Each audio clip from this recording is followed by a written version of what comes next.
सुबह का माहौल ठीक सेट हो रहा है? अच्छा है, आप लोग जल्दी उठ पाते हो।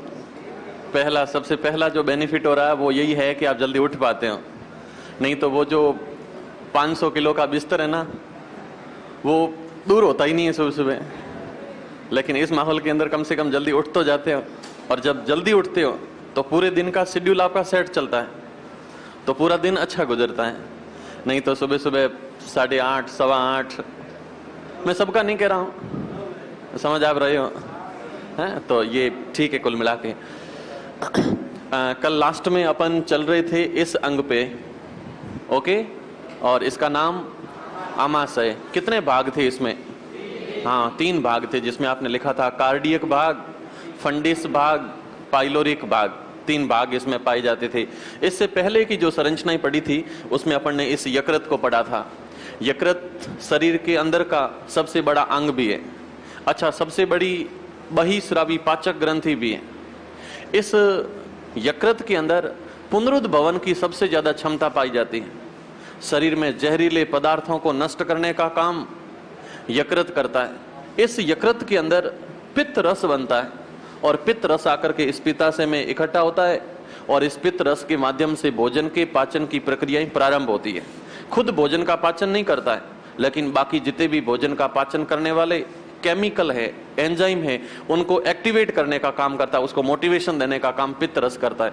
कल आपने ये भी नोट किया था कि जो पित्ताशय है, गॉल ब्लेडर है, इसके अंदर पथरी जमा होती है, पथरी, और उस पथरी का रासायनिक नाम होता है कैल्शियम ऑक्सिलेट। तो पथरी यहां आकर के जमा होती है। ये कुछ संरचनाएं कल की क्लास में आपने देख ली थी। आज मैं इसको आगे बढ़ाता हूं। ये जो आमाशय है, इस आमाशय में भोजन का पाचन करने के लिए 3 केमिकल निकलते हैं, और 3 केमिकल निकलते हैं, 3 एंजाइम निकलते हैं। ये बात हो रही है आमाशय में। और आमाशय के अंदर जब भोजन का पाचन होता है तो भोजन का पाचन करने के लिए ये अंग आमाशय, और इस आमाशय के अंदर भोजन का पाचन करने के लिए एंजाइम निकलते हैं। कितने एंजाइम निकलते हैं? तो आप याद रखोगे कि 3 एंजाइम निकलते हैं। पहले एंजाइम का नाम है रेनिन, रेनिन। दूसरे एंजाइम का नाम है पेप्सिन, पेप्सिन। और तीसरे एंजाइम का नाम है एमाइलेज, एमाइलेज। अब परीक्षा में प्रश्न यहां से प्रश्न आता है कि निम्न में से कौन सा एंजाइम अग्नाशय द्वारा श्रावित नहीं होता है?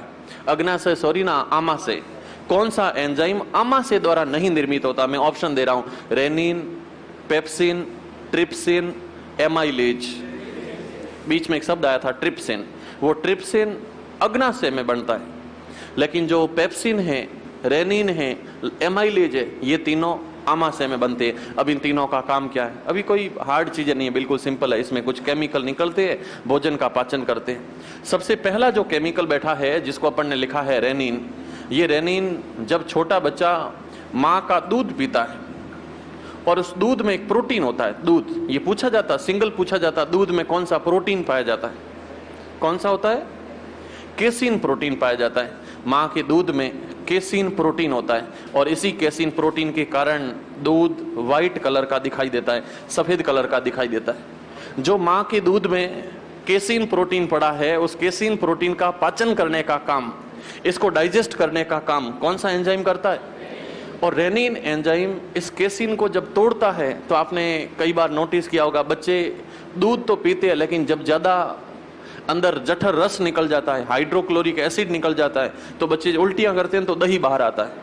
पीते दूध है, बाहर दही आता है। ऐसा क्यों होता है? क्योंकि दूध जैसे ही शरीर में जाएगा तो रेनिन इसको चेंज कर देता है, केसिन को पेरा केसिन में, पेरा, हाँ, खाटे में, इस केसिन को पेरा केसिन में चेंज करता है। मतलब दूध पूरा का पूरा फट करके दूध से दही बन जाता है। तो ये केसिन और केसिन चेंज हो जाता है पेरा केसिन में, और पेरा केसिन चेंज हो जाता है। पेरा केसिन दही की संरचना है।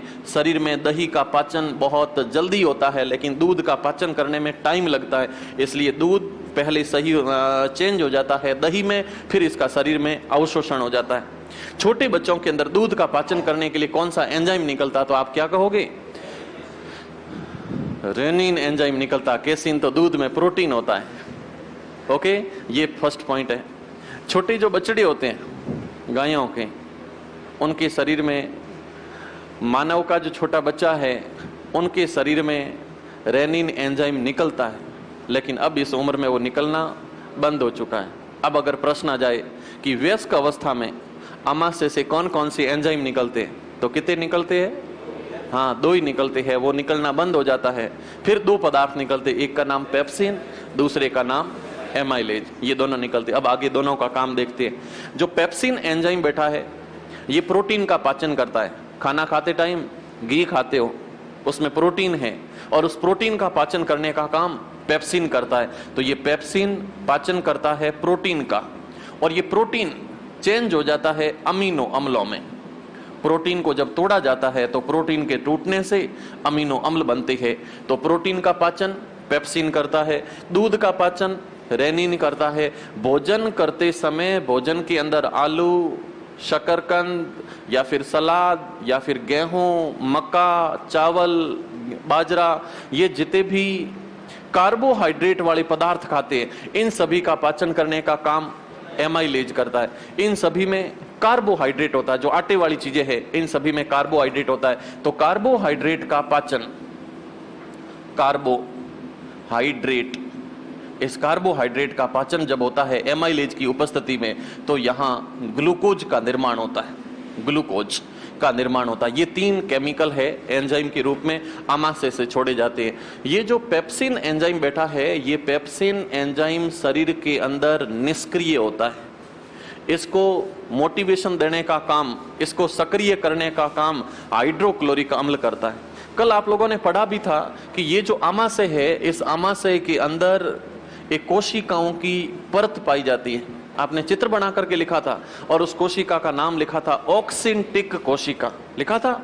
उस ऑक्सिनटिक कोशिका से अंदर एक कोशिका पाई जाती है जिसका नाम है ऑक्सिनटिक कोशिका, ऑक्सिनटिक कोशिका। और ये ऑक्सिनटिक कोशिका जठर रस छोड़ती है। कौन सा अम्ल पाया जाता है जठर रस में? यस, जठर रस में पाया जाता है हाइड्रोक्लोरिक अम्ल, और इस हाइड्रोक्लोरिक अम्ल का पीएच मान होता है 1.2, 1.2।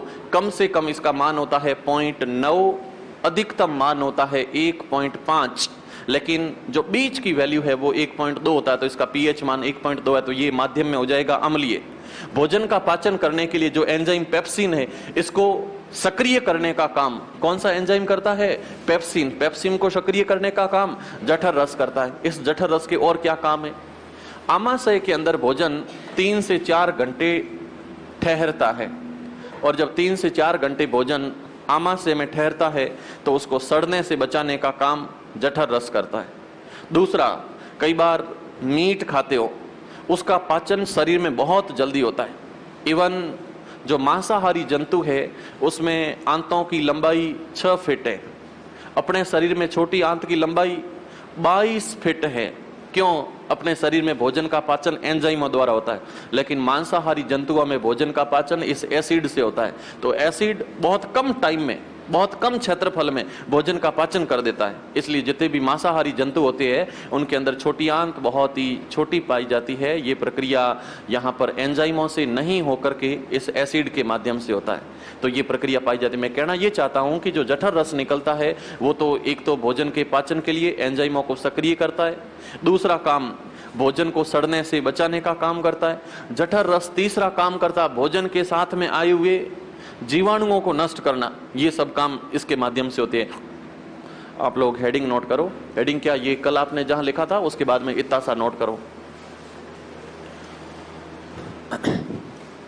सुबह सुबह अपने शरीर में एक हार्मोन निकलता है, वो अभी नहीं निकल रहा है, वो सुबह सुबह निकलना स्टार्ट हो जाता है 3:30 बजे। क्या नाम है उसका? सुबह सुबह एक हार्मोन निकलना स्टार्ट होता है, उसके कारण तुम्हें लगता है कि 5 मिनट, समझ गए? लगता है अरे 5 मिनट, और उस 5 मिनट के चक्कर में 25-30 मिनट चले जाते। उस एंजाइम का नाम होता है, वो एंजाइम निकलता है मानव के अंदर पीनियल ग्रंथि से, और एंजाइम का नाम मेलेटोनिन। मेलेटोनिन जितना ज्यादा निकलेगा उतनी गहरी आएगी। और ये जरूरी नहीं है कि वहां निकले। क्लास में बैठे हो, सामने वाली फाइल है दिमाग में करेक्ट बता रही है, सेट नहीं होती है, तो यहां पे भी निकलना स्टार्ट हो जाता है। कौन सा? मेलेटोनिन। फिर आदमी परम अवस्थाओं में चला जाता है। ये होता है कई बार।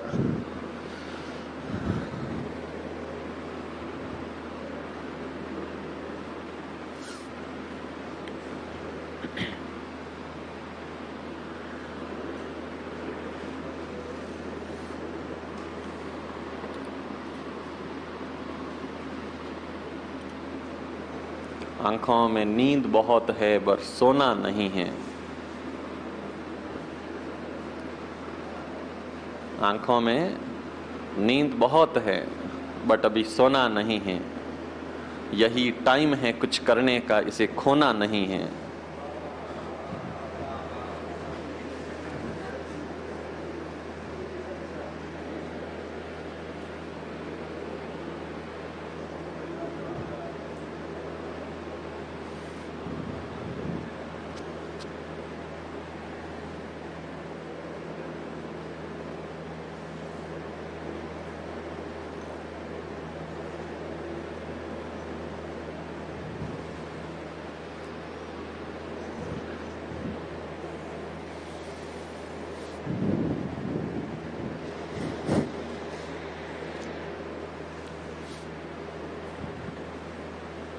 बिना जमीन के खेती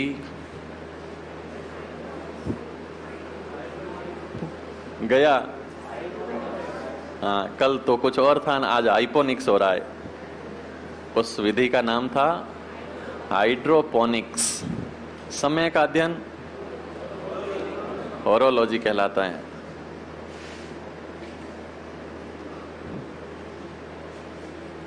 दूध का पाचन कौन सा एंजाइम करता है? अच्छा, दही में कौन सा रसायन पाया जाता है? पेराकेसिन पाया जाता है। और दूध के अंदर कौन सा प्रोटीन? केसिन प्रोटीन पाया जाता है। आमाशय से कौन सा एंजाइम निकलता है जिसको जठर रस सक्रिय करता है? आमाशय से कौन सा एंजाइम निकलता है जिसको जठर रस सक्रिय करता है? पेप्सिन है। पेप्सिन को मैंने अलग बादल से दिखाया है। इसको सक्रिय करने का काम जठर रस करता है। जठर रस का पीएच मान 1.2 होता है। जठर रस कौन सी कोशिका से निकलता है? ऑक्सिंटिक कोशिका। इस ऑक्सिंटिक कोशिका को कल आपने लिखा था ना कल, उसके ओब्लिक में कर दो पेराइटल कोशिका। पेराइटल कोशिका कल आपने जहां लिखा था उसके ओब्लिक में आप लिखोगे पेराइटल कोशिका। ऑक्सिंटिक, इसी को पेराइटल कोशिका भी कहते।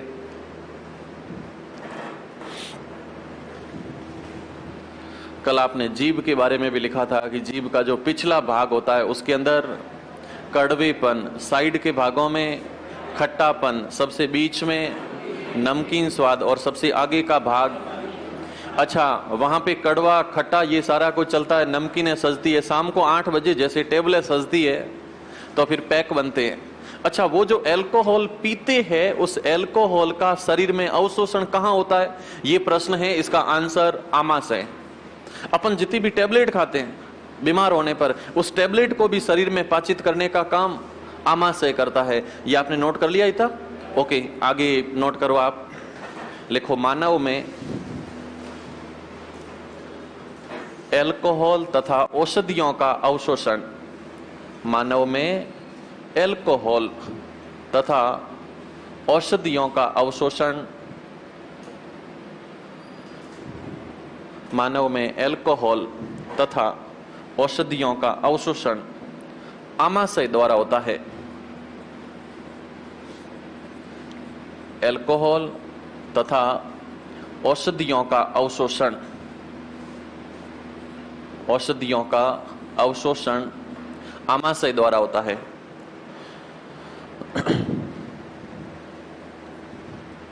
ओके, खत्म। अगली heading, next topic, next page आ रही है। एक चीज और रहेगी तुम्हारे पास में, मैं यहीं नोट कर दूं। चलो अगले पेज पे चला जाता हूं। एक अभी जस्ट अपन ने लिख रखा है HCl। HCl को क्या कहते हो आप लोग? हाँ, हाइड्रोक्लोरिक अम्ल। और इसको क्या कहते हैं? जठर रस के नाम से जानते हैं। कल परसों आप चल रहे थे तो आपने लिखा था कि जीभ का पहला काम आपने ऐसा इधर सुना था कि अपने शरीर में मुंह में निकलती है लार रस। इस लार रस को भोजन के साथ मिलाने का काम कौन करती है? लार रस को भोजन के साथ मिलाने का काम। और आपने ऐसा पढ़ा था कि जब भोजन लार रस आपस में मिल जाते तो उस संरचना का नाम क्या था? बोलस था। भोजन के साथ जब लार रस मिल जाती तो इसको बोलस कहते हैं। यहां पे चीज और आती है कि जो जठर रस निकलता है, इस जठर रस के साथ जब भोजन मिल जाता है तो इसको क्या कहते हैं? तो इसको कहते हैं काइम। भोजन प्लस जठर रस का जो मिश्रण होता है, इस मिश्रण को काइम के नाम से जानते हैं। एक चीज जस्ट अभी और आएगी, ये तो है बोलस, ये भाग है काइम। तीसरा पॉइंट और अपन नोट करते हैं, अपने भोजन का पाचन जब होता है तो भोजन थोड़ी देर में आमाशय से निकल करके छोटी आंतों में जाएगा। छोटी आंत में कुछ न कुछ तो रस निकलता होगा, और आंतों में जो रस निकलता है उसको अपन कहते हैं आंत्र रस। और आंत्र रस को एक शब्द दिया जाता है सक्कस एंटेरिकस। सक्कस एंटेरिकस, ये आंतों के रस को कहते हैं। भोजन और भोजन के साथ जब आंतर रस ये दोनों जब मिल जाते तो इस घटना को क्या कहते हैं? काइल कहते हैं। अभी परीक्षा में प्रश्न आता है, जैसे ऊपर पूछ लिया कि काइल क्या है, पहला ऑप्शन दे दिया भोजन प्लस लार रस, आप कहोगे नहीं सर ये काइल नहीं है। ऑप्शन दूसरा दे दिया भोजन प्लस जठर रस, ये भी नहीं है। तीसरा दे दिया भोजन प्लस अग्नाशय रस, ये भी नहीं है। चौथा दे दिया भोजन प्लस आंत्र रस, तो उसको काइल कहते हैं। तो एक बोलस, एक काइम और काइल, इन तीनों को नोट करो।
यस, क्लियर हो गया ना?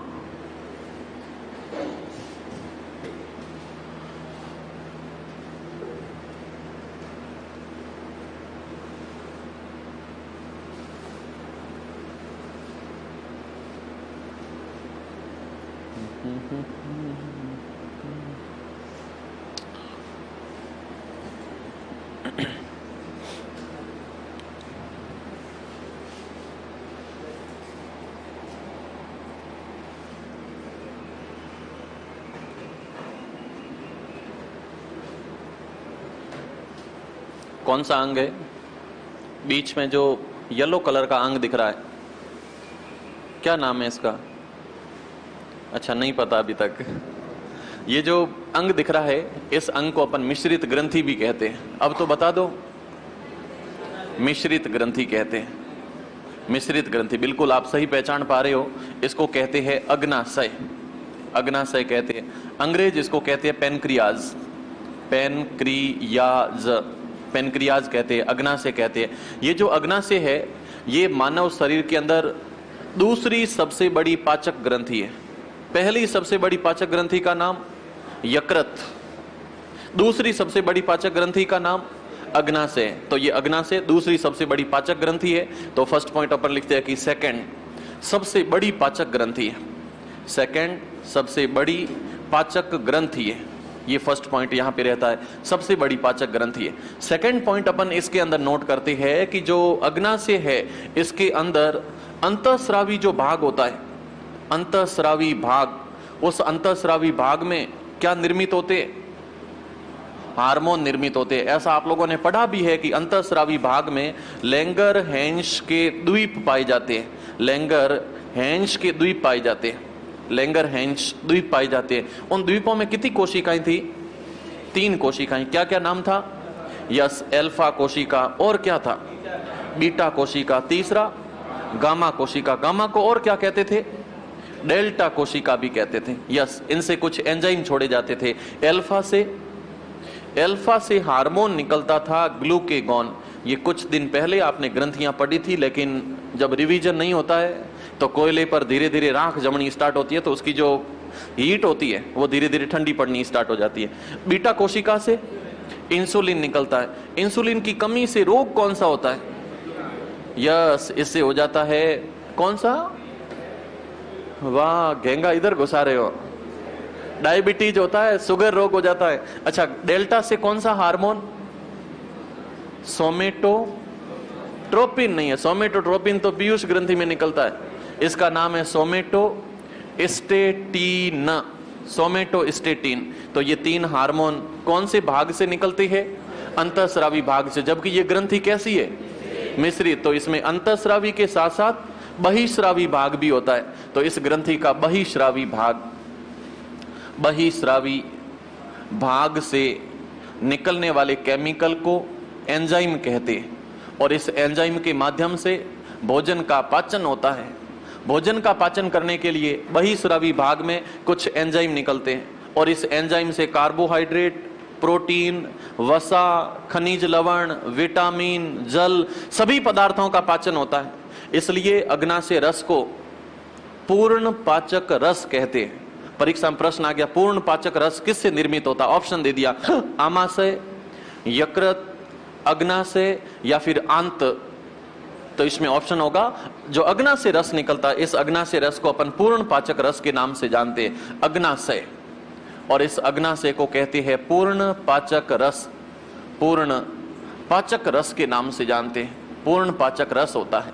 इस पूर्ण पाचक रस में 3 प्रकार के मुख्य एंजाइम पाए जाते हैं। पहला एंजाइम यहां से निकलता है लाइपेज,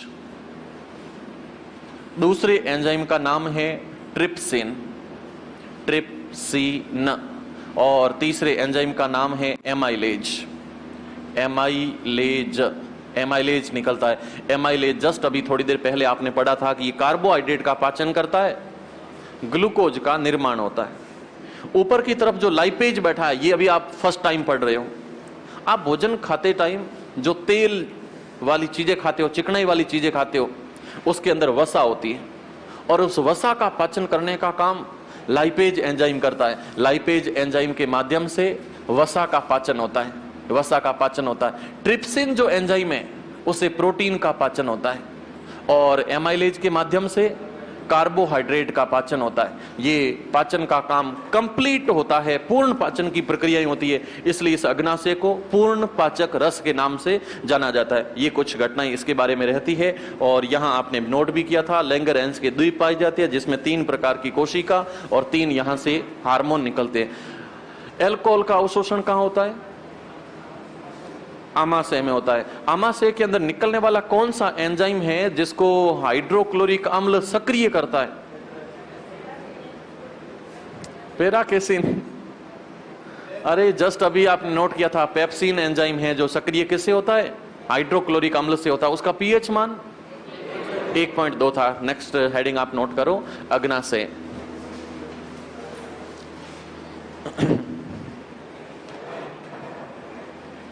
ऐसा महसूस हो रहा है कि पढ़ाई से हार्ड कुछ है ही नहीं है? बहुत हालत खराब हो रही है।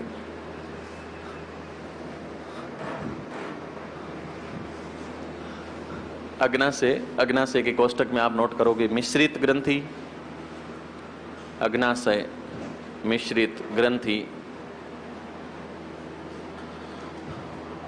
मिश्रित ग्रंथि में आप फर्स्ट पॉइंट नोट करो, लिखो यह सबसे बड़ी, यह सबसे बड़ी पाचक ग्रंथि है,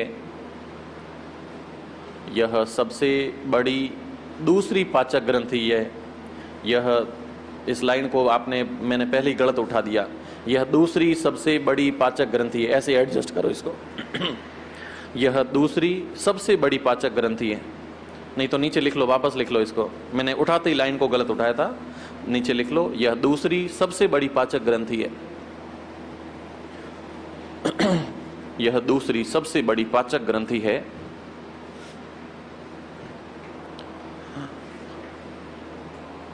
अगली लाइन, अंतःस्रावी भाग से, अंतःस्रावी भाग से हार्मोन निर्मित होते हैं, अंतःस्रावी भाग से हार्मोन निर्मित होते हैं। हार्मोनों के नाम नोट करो, इधर लिखो अंतःस्रावी, फिर लैंगरहैंज, अल्फा बीटा गामा, और फिर हार्मोनों के नाम नोट करो। ये पूरा नोट करो यहां तक।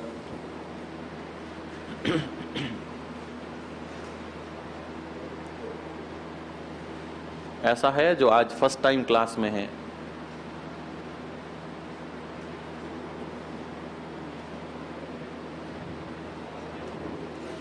ओके 6 जने हैं।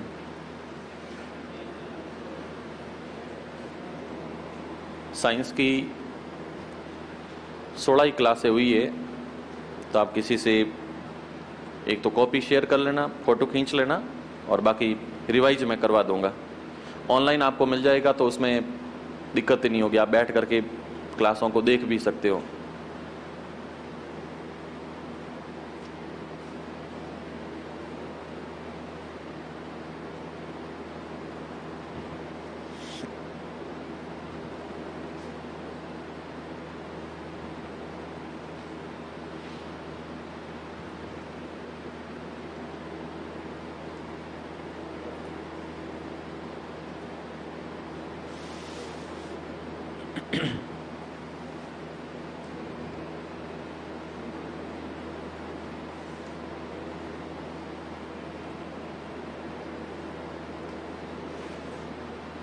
यस, यहाँ तक आप पहुँच चुके हो। लास्ट में आपने नोट किया है सोमेटोस्टेटिन बीटा कोशिका से निकलता है इंसुलिन, और अल्फा कोशिका से है ग्लूकेगॉन। इस इंसुलिन की खोज किसने की थी?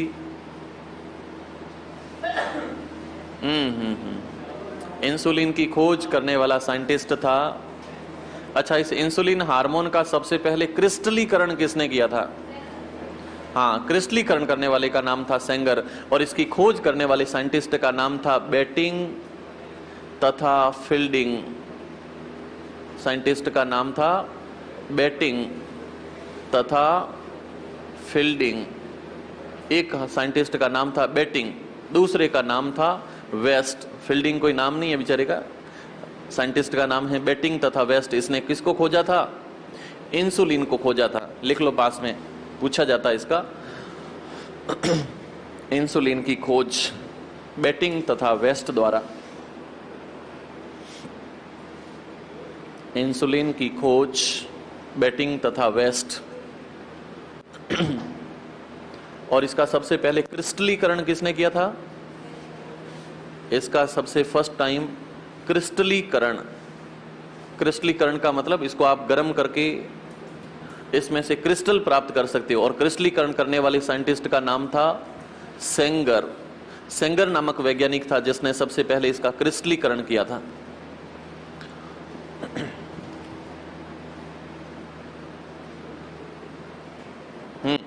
यहां तक आपने नोट कर लिया है। अगला पॉइंट आप नोट करो, लिखो अग्नाशय का बहिस्रावी भाग, अग्नाशय का बहिस्रावी भाग,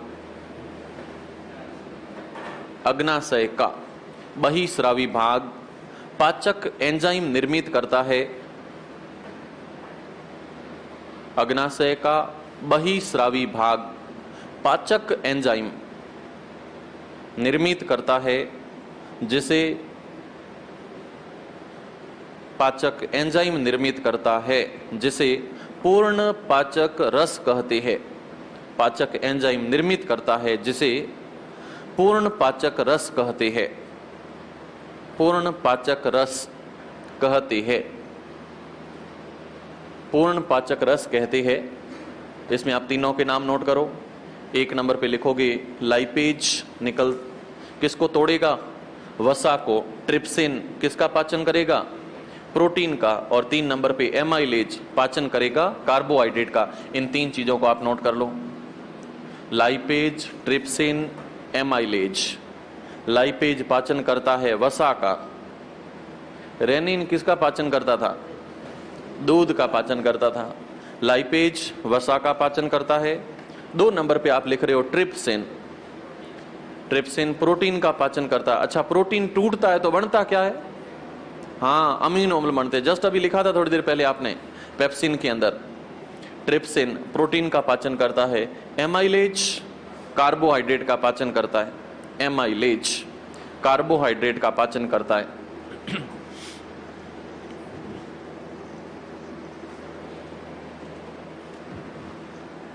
यस, ये 3 चीजें थी, आपने नोट कर ली है। पूर्ण पाचक रस अगर पूछा जाए तो निकलता है अग्नाशय से। और इसमें 3 एंजाइम है, लाइपेज, ट्रिप्सिन और एमाइलेज। लाइपेज का काम होता है वसा का पाचन करना। ट्रिप्सिन और थोड़ी देर पहले पढ़ा था पेप्सिन, दोनों का काम है प्रोटीन का पाचन करना। और कार्बोहाइड्रेट को तोड़ने का काम एमाइलेज करता है। ओके, ये तीनों चीजें आपने नोट कर ली है। अगला पॉइंट इसी लाइपेज से जुड़ा हुआ एक छोटा सा पॉइंट पूछा जाता है।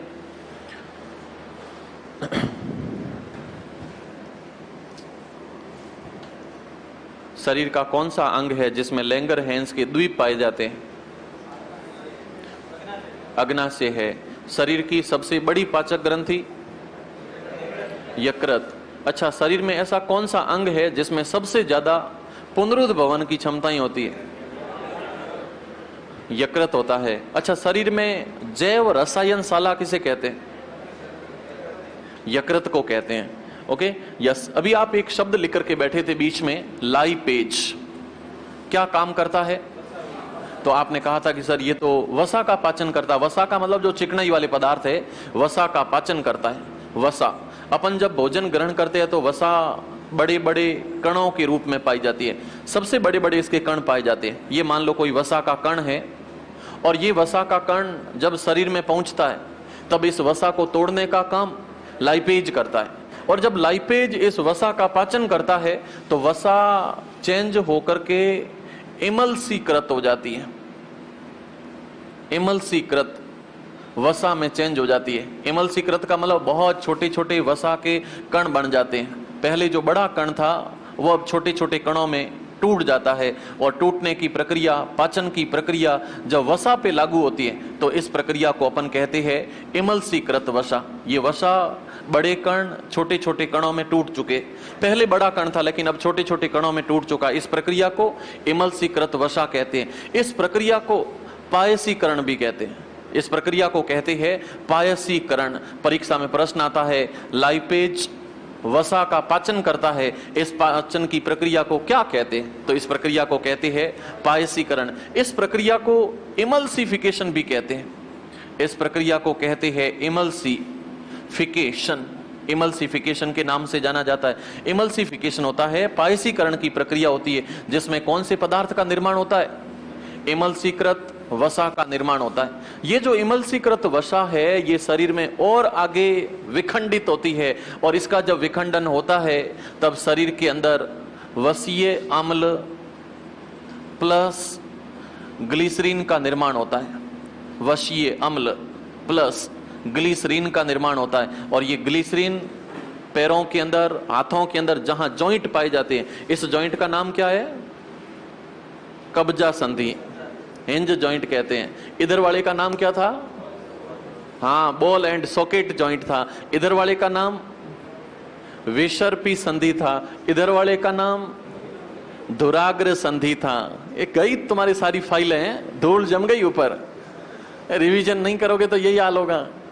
अच्छा, हड्डी को हड्डी से जोड़ने वाले मांस को लिगामेंट कहते हैं। मांस और हड्डी जब आपस में जुड़ते हैं तो उसको टेंडन कहते हैं, कंडरा के नाम से जानते हैं। इस मांस और हड्डियों का जो संयोजन अगर शिथिल हो जाता है तो उस रोग का नाम माइस्थेसिया, आगे बोलो, ग्रेविस, माइस्थेसिया ग्रेविस। पढ़ा करो पढ़ा करो पढ़ा करो। ये पूरी जो प्रक्रिया है जिसमें बेचारे वसा का पाचन हो रहा है और लास्ट में किसका निर्माण हो रहा है, वसीय अम्ल और ग्लिसरीन का निर्माण हो रही है। ग्लिसरीन जितने भी जॉइंट है उसमें ग्रीसिंग करने का काम करता है। अगर कोई वसा कम खाएगा भोजन में तो 60-70 के बाद में चिल्लाना स्टार्ट हो जाता, हमारा गोडा दर्द करे, उठते बैठते टाइम घुटनों के अंदर, इन जॉइंट्स के अंदर हमेशा अंदर क्रैक क्रैक की आवाज आती रहती है। तो उसका कारण ग्लिसरीन की कमी हो गई है। तो ये ग्लिसरीन बनता किससे है, वसा से बनता है। वसा को तोड़ने का काम लाइपेज करता है। इस तोड़ने की प्रक्रिया को पायसीकरण कहते हैं, इमल्सिफिकेशन कहते हैं। और जब वसा कुछ छोटे छोटे कणों में टूट जाती है तो उसको कहते हैं इमल्सिफाइड फैटी एसिड, इमल्सीकृत वसा के नाम से जानते हैं। नोट करो इसको। ये प्रक्रिया वो कहां पे रही है, पता नहीं सर कहां पे हो रही है, आप लिखाते जाओ। कहां पे हो रही है, अग्नाशय रसों के द्वारा हो रही है।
गोले वोले डब्बे नहीं बनाने अपने को, रहने दो, इतना नोट कर लो। पहुंच गए सारे, ओके। अब इस पे चलते हैं थोड़ा सा। क्या क्या दिख रहा है, ये जो नली दिख रही है इसका नाम है भोजन नली। अच्छा, भोजन नली में एक प्रश्न और आता है कि अपन भोजन ग्रहण करते हैं तो इस भोजन को यहाँ से आमाशय तक पहुंचने में कई बार ठोस भोजन करते हो तो इधर डूजे हो जाते हैं, अटक जाता है। फिर पानी पीते हो, कुछ करते हो, बेचारे को जैसे तैसे करके आमाशय में पहुंचाते हो। ये तो है आमाशय। ऊपर की तरफ नली है, उसका नाम है भोजन नली या उसको कहते हैं ग्रास नली। और ऊपर की तरफ जो है उसको अपन कहते हैं कंठ। इस कंठ के अंदर जो आवाज निकल रही है उस अंग का नाम है लैरिंक्स। ये आवाज मोटी होती है, इसका कारण होता है एडम्स एप्पल इधर विकसित होता है, इधर निर्माणाधीन अवस्था में होता है। एडम्स एप्पल, लैरिंक्स, स्वर यंत्र, भोजन नली, फिर आगे की तरफ अंग आता है जिसका नाम है आमाशय। ये आमाशय हमेशा लेफ्ट साइड होता है। आप भोजन करके अगर सो रहे हो और सोते टाइम आपने अगर लेफ्ट वाला हाथ नीचे दबा दिया तो आपका आमाशय नीचे आ जाएगा, ऐसे आ जाएगा। और ऐसे आएगा, गहरी नींद आएगी। कारण सारे के सारे पाचन की प्रक्रिया एक बेसमेंट में होती है। आप अगर भोजन करके और राइट साइड दबा के सो गए तो आमाशय आ जाएगा ऊपर की तरफ।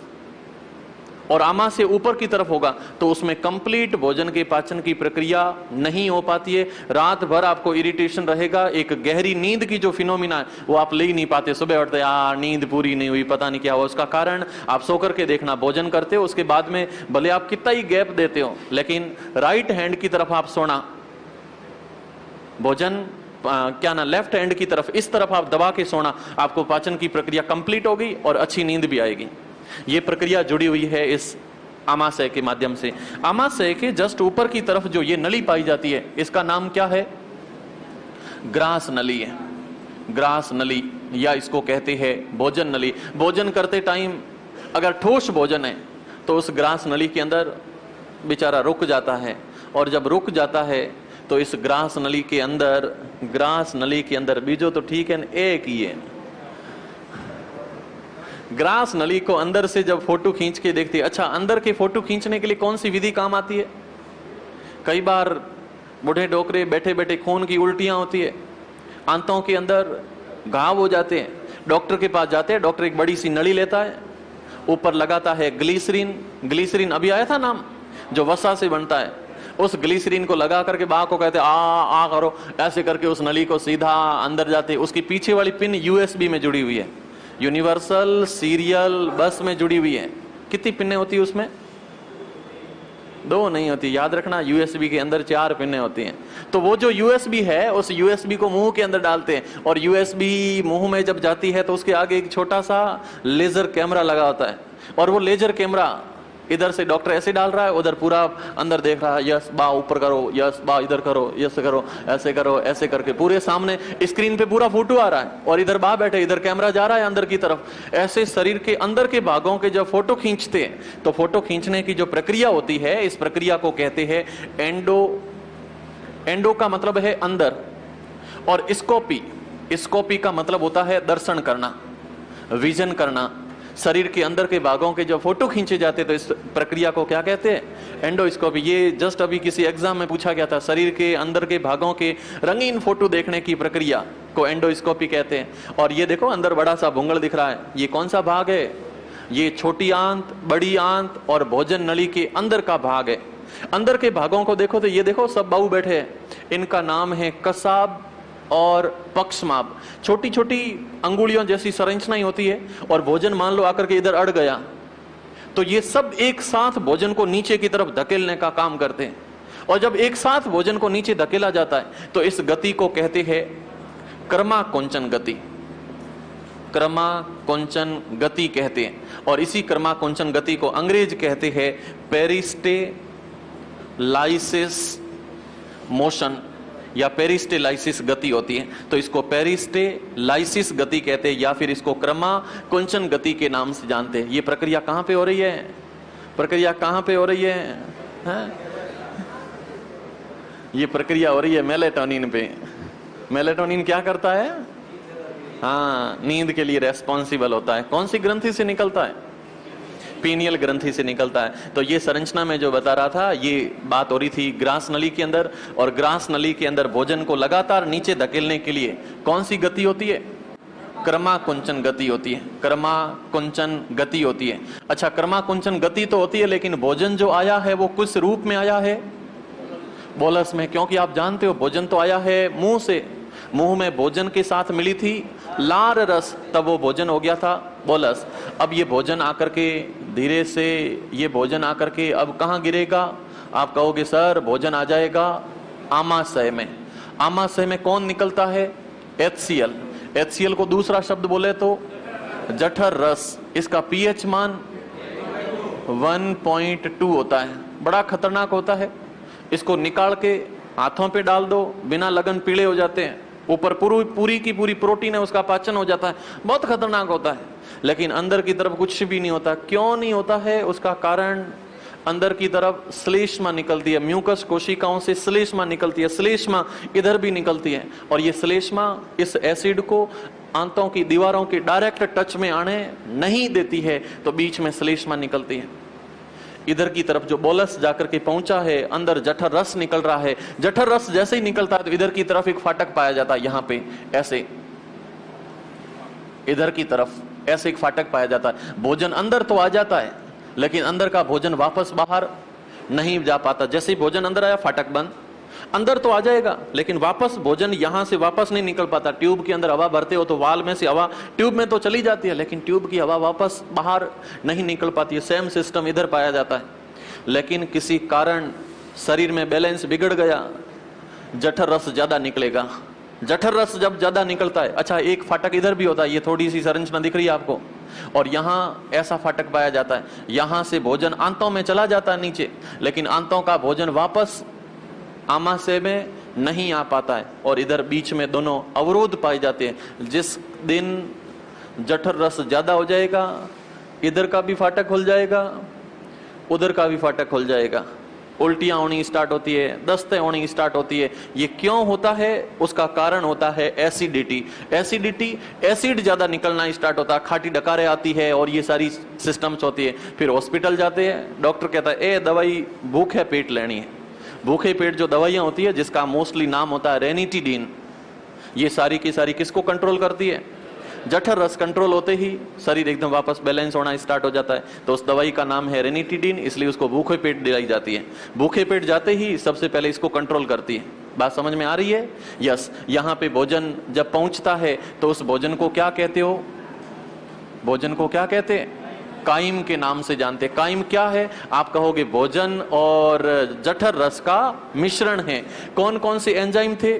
आपने अभी जस्ट पढ़ा था कि इसमें निकलता है रेनिन, इसमें निकलता है पेप्सिन, इसमें निकलता है एमाइलेज।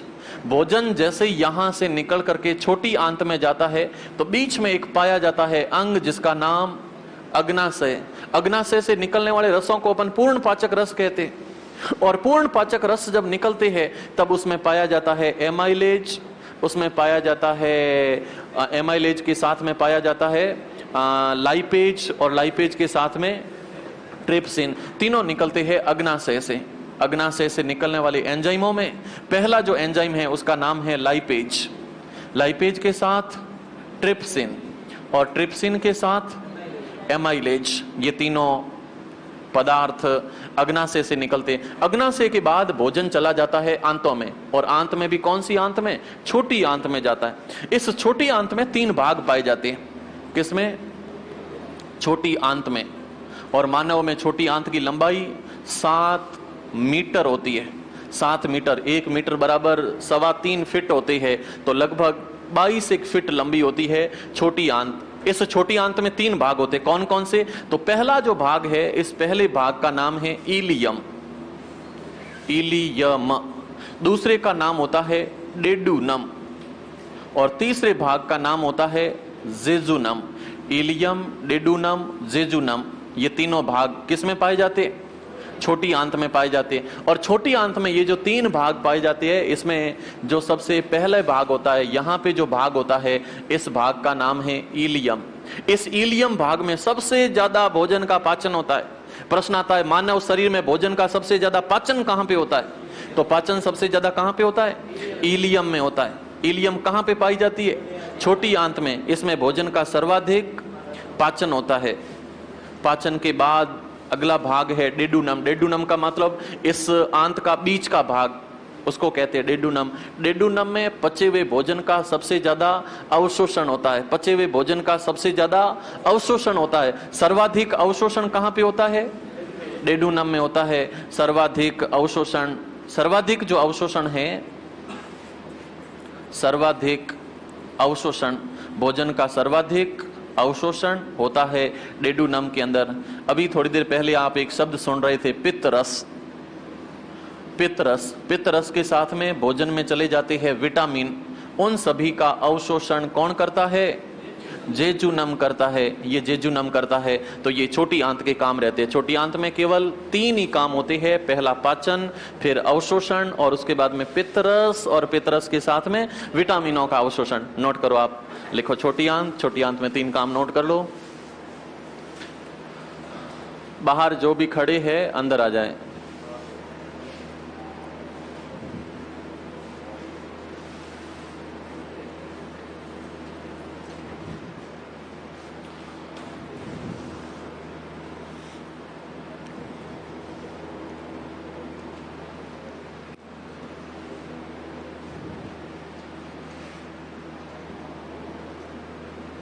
ऊपर बीएसटी का बैच चल रहा है।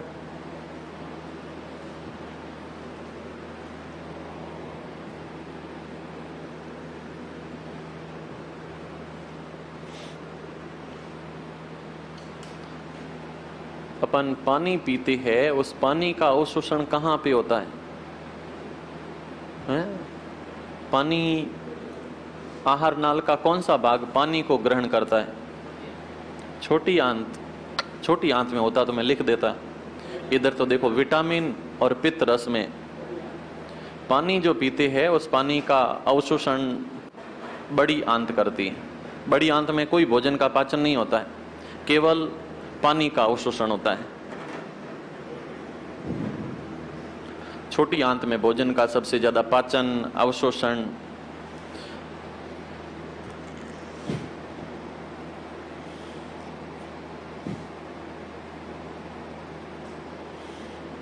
छोटी आंत में नाम भी कैसे रखे? डेडूनम, जेजुनम, इलियम।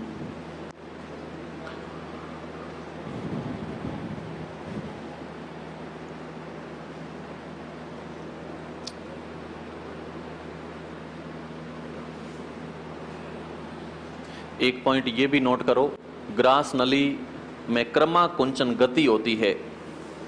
ग्रास नली में, इसी के पास नीचे लिख लेना, ग्रास नली मतलब भोजन नली में क्रमाकुंचन गति होती है। ग्रास नली में क्रमाकुंचन, ग्रास नली में क्रमाकुंचन गति होती है। ग्रास नली में क्रमाकुंचन गति, या इसको कहते हैं पेरिस्टेलाइसिस मोशन। जठररस कौन सी कोशिकाओं से निकलता है? वाद। आमाशय। आमाशय में कोशिका का नाम ऑक्सिंटिक। आज मैंने एक शब्द और लिखाया था, उसका नाम पेराइटल कोशिका। आया था शब्द? यस, पेराइटल कोशिका। दूध का पाचन कहां पे होता है? आमाशय में, अग्नाशय में कि आंत में? दूध का पाचन आमाशय में हो रहा था। एंजाइम का नाम क्या था? रेनिन। अच्छा, दूध का पाचन होता है तो बनता क्या है? पेराकेशिन का निर्माण होता है। तीनों नोट कर लिए?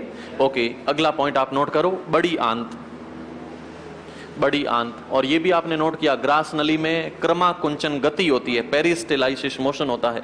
यस, अगला पॉइंट आप नोट करने जा रही हो, बड़ी आंत। बड़ी आंत, ये जो संरचना आपको दिख रही है सामने की तरफ, इसमें ये जो भाग दिख रहा है यहां से लगा करके यहां तक, ये पूरा का पूरा अंग है बड़ी आंत। तो इसमें थोड़ा सा आप डायग्रामेटिक देखने की कोशिश करोगे, इसमें ये जो पूंछड़ा दिख रहा है इधर की तरफ, इसका नाम अपेंडिक्स है। अपेंडिक्स क्या काम करता है? ये अपने शरीर में अवशेषी अंग है। अवशेषी क्यों? अवशेषी अंग का साइंस में परिभाषित करते ऐसा अंग जो पूर्वजों में किसी काम के लिए सक्रिय था, लेकिन वर्तमान में उसकी कोई उपयोगिता नहीं है। कानों में बाल निकलते हैं, शरीर पर बाल है, कई लोगों के अंदर आंख में निमेशक पटल झिल्ली पाई जाती है। ऊंट में अभी भी होती है। ऊंट भरी गर्मी के अंदर उस झिल्ली को खींच करके इधर कर लेता है, आंख पे आ जाता है धूप वाला चश्मा, फिर मन पड़े उधर उसको चलाओ।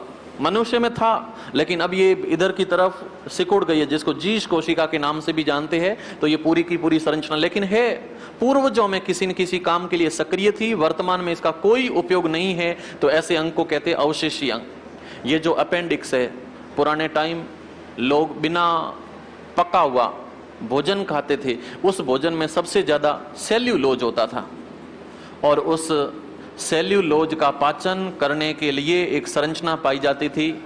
आज के टाइम भोजन को बेचारे को इतना सता के, इतना पका के, सता के सॉफ्ट करके खाते हैं कि उसमें सेल्यूलोज तो पहले ही पचित हो जाता है। इसलिए वर्तमान में सेल्यूलोज के पाचन करने की प्रक्रिया होती नहीं है, इसलिए बेचारे का अब कोई उपयोग भी नहीं है। पूर्वजों में था उपयोग, वर्तमान में कोई उपयोग नहीं है। इसलिए कई बार तो हालांकि है नहीं, धीरे धीरे जिसका उपयोग नहीं होता वो विलुप्त हो जाता है।